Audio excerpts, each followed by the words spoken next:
आषाढ़ गुप्त नवरात्रि माँ भगवती की आराधना का एक विशेष पर्व है।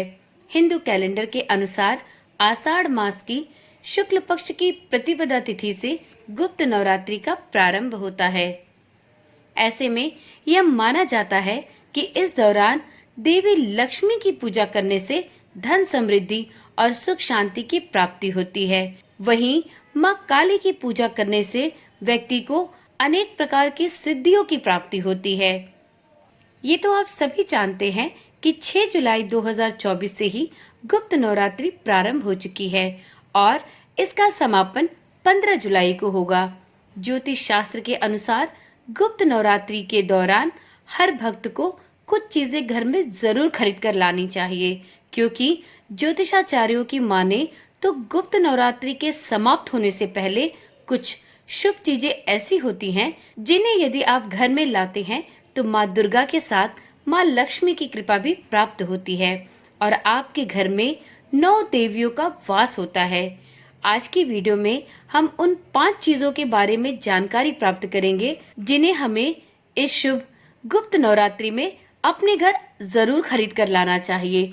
ये 5 चीजें ऐसी हैं जिन्हें यदि आप गुप्त नवरात्रि के दौरान अपने घर पर खरीद कर लाते हैं तो माँ की विशेष कृपा आप पर और आपके संपूर्ण परिवार पर सदा सर्वदा बनी रहती है। तो चलिए एक एक करके जान लेते हैं वो 5 चीजें कौन सी हैं जिन्हें आपको इस गुप्त नवरात्रि में 6 से लेकर 15 जुलाई के भीतर ही खरीद कर अवश्य लाना चाहिए। तो सबसे पहली वस्तु है माँ लक्ष्मी की प्रतिमा। जी हाँ, सबसे पहले माँ लक्ष्मी की एक सुंदर तस्वीर या मूर्ति लाकर आपको अपने घर के पूजा स्थान पर स्थापित करना चाहिए। ऐसा करना शुभ माना जाता है। यदि आप गुप्त नवरात्रि के दौरान माँ लक्ष्मी की प्रतिमा अपने घर में अपने पूजा स्थान पर स्थापित करते हैं तो ऐसा करना आपके समस्त पाप और दुख को काटता है।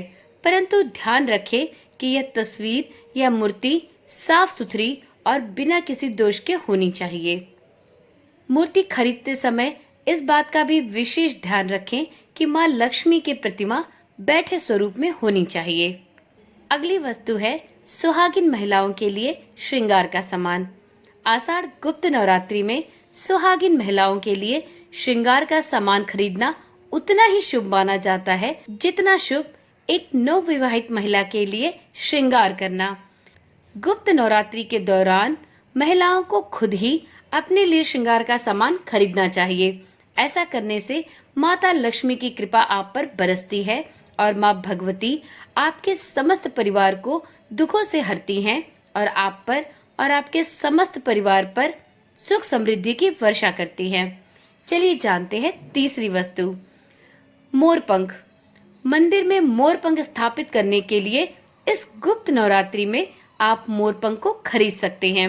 मोरपंख को देवी लक्ष्मी का प्रिय माना जाता है, इसलिए इस नवरात्रि में मंदिर में जाकर मोरपंख स्थापित करें और माँ लक्ष्मी से धन समृद्धि की प्रार्थना करें। चौथी वस्तु है कमल का फूल। जी हाँ, 6 से लेकर 15 जुलाई के भीतर गुप्त नवरात्रि का बहुत ही शुभ समय चल रहा है। आप इस नवरात्रि के पावन दिनों के भीतर ही एक कमल का फूल देवी लक्ष्मी को जरूर अर्पित करें, क्योंकि ऐसा माना जाता है कि कमल का फूल देवी लक्ष्मी का आसन होता है। इसलिए इस नवरात्रि में अपने पूजा स्थान पर कमल का फूल जरूर रखें। आप चाहे तो माँ लक्ष्मी के किसी भी मंदिर में जाकर कमल के फूल से अर्घ भी दे सकते हैं। अगली और अंतिम वस्तु है चांदी का सिक्का। जी हाँ, चांदी का सिक्का धन समृद्धि का प्रतीक है, इसलिए इस नवरात्रि में आप अपने घर में चांदी का एक सिक्का लाकर उसे सर्वप्रथम अपने पूजा स्थान पर रखकर उसे तिलक करें, उस पर अक्षत और कुमकुम चढ़ाएं। तत्पश्चात माता लक्ष्मी के मंत्रों से माँ लक्ष्मी की उपासना करें और उसके बाद उस सिक्के को अपने तिजोरी या धन रखने के स्थान पर रख दें।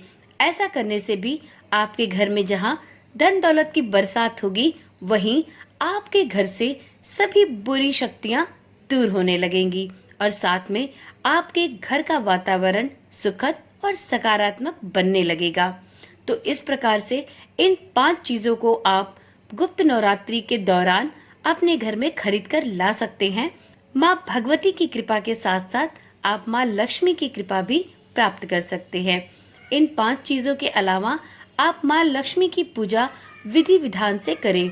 इसके साथ ही नियमित रूप से आप माँ लक्ष्मी का ध्यान करें और उनसे धन समृद्धि और सुख शांति की प्रार्थना भी अवश्य करें। तो चलिए मित्रों, आज की वीडियो में इतनी ही जानकारी। तो मित्रों, देर ना करें, गुप्त नवरात्रि के इन शेष दिनों में आप इन 5 वस्तुओं में से कोई भी एक वस्तु खरीदकर अपने घर अवश्य लाएं और माँ की कृपा के पात्र बने। तो चलिए, कल मिलते हैं एक नई वीडियो, एक नई जानकारी के साथ। और हाँ, यदि आपने अभी तक इस चैनल को सब्सक्राइब नहीं किया तो चैनल को अभी ही सब्सक्राइब कर ले और साथ में नोटिफिकेशन बेल को ऑन करना भी ना भूले। ओम नमः शिवाय। जय श्री कृष्णा। राधे राधे।